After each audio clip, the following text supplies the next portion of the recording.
Hi, I'm Rod Saunders from Jew and Greek.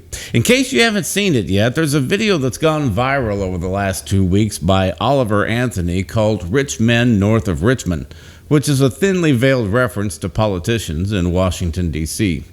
I suspect that this is a regional expression for people familiar with Virginia that Anthony took for the song's title, but that's just speculation on my part at this point.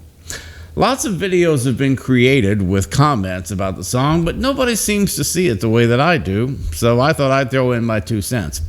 First of all, let's talk about the music.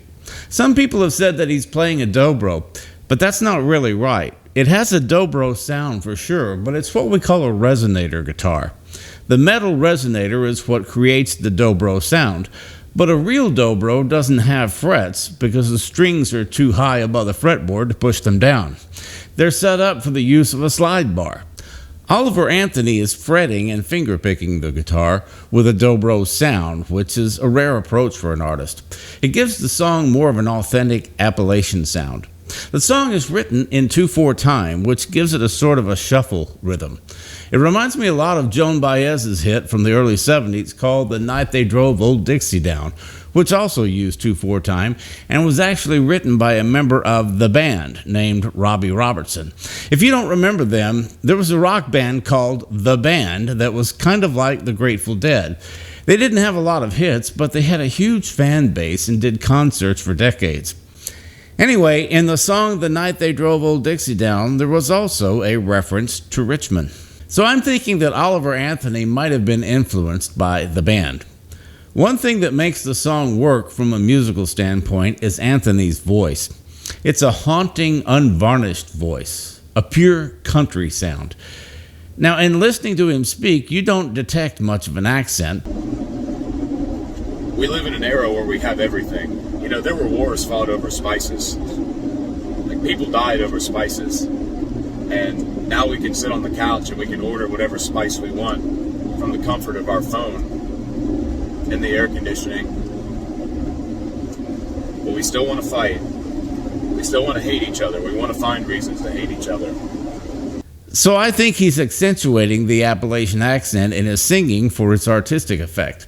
For example, he says papal instead of people and damn instead of damn. But I wouldn't say that he's being disingenuous at all. Based on his bio, he apparently lives in rural Virginia and has a GED and no college, and he's worked in a factory. So even though he might not talk like the blue-collar people in that region, he's presumably very familiar with the culture. Now, even though the video was taped outdoors, this is obviously a studio recording. There are no animal noises or wind noises or anything like that. Contrast that with this video. But the troubles and the sin of the world that we're in knock me back off my feet. I gotta get sober. I got this heart and living right. So the video was taped with him syncing to the studio recording, but it still comes across as authentic. Now let's talk about the lyrics. Some of them are fairly simple. People like me, people like you. He even rhymes away with away in the first verse. But there are a few good lines in the song. Living in the new world with an old soul. That was a great line. Spoken like a man who holds to traditional values that are at odds with the values represented by politicians. Then there's the line about miners and miners on an island, a kind of a play on words about coal miners versus underage girls reportedly transported to Jeffrey Epstein's private island in the Caribbean. Some people tried to link that reference to conspiracy theories from QAnon, but the underage girl story was reported on NPR. So it's hardly a conspiracy theory. Then there's the line about the obese milking welfare and our tax dollars being used by people to buy bags of fudge rounds. Some called that racist, but I would say it's racist to assume that welfare fraud only occurs in one particular ethnic group. Some have called Anthony a conservative and labeled the song a conservative anthem, but as somebody who identifies as a conservative, I reject that idea. Certainly conservatives are against tax and spend liberal programs and welfare abuse, but a Ronald Reagan conservative like me prefers the philosophy that you shouldn't whine and make excuses if things aren't going the way you want them to. You take some personal responsibility. Stop your drinking, get a plan on how to turn things around, and work your plan. Yes, there's a lot of corruption in our government, and taxes should be lower, and there's fraud and abuse in our systems, but there's opportunity for anybody who's industrious and wants a better life for themselves and their families.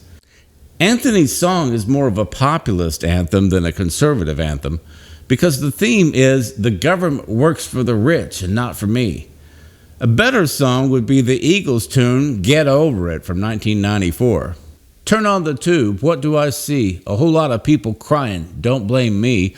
They point their crooked little fingers, everybody else, spend all their time feeling sorry for themselves. Victim of this, victim of that. Your mama's too thin and your daddy's too fat. Get over it, get over it. All this whining, crying, pitching a fit, get over it, get over it. Now there's a conservative anthem. Stop your whining and complaining, wipe your nose, get up and dust yourself off, come up with a plan, plan your work and work your plan. Set a goal and work hard and you can change things. I've had to do this myself more than once. And in conclusion, Anthony says that he used to be an agnostic punk, but one day he broke down and told God that he would stop drinking if God would help him with his music career. Within a month or two, he recorded the song that went viral on social media. At a recent appearance, he read from the 37th Psalm in the NIV. The wicked plot against the righteous and gnash their teeth at them, but the Lord laughs at the wicked, for he knows their day is coming. The wicked draw the sword and bend the bow, to bring down the poor and needy, to slay those whose ways are upright. But their swords will pierce their own hearts, and their bows will be broken. Better the little that have righteousness than the wealth of many wicked. For the power of the wicked will be broken, but the Lord upholds the righteous. But so far, I haven't heard him mention Jesus once. You won't get to heaven because you stopped drinking or because you read from the Bible about God destroying the wicked. In fact, if you haven't believed in Jesus and confessed him as Lord, you are the wicked. The only righteousness that God accepts is the righteousness of Jesus that is credited to us by faith. So my prayer is that Oliver Anthony goes beyond the 37th Psalm and embraces Romans 3:23, 6:23, and 10:9 and 10, and confesses Jesus as Lord.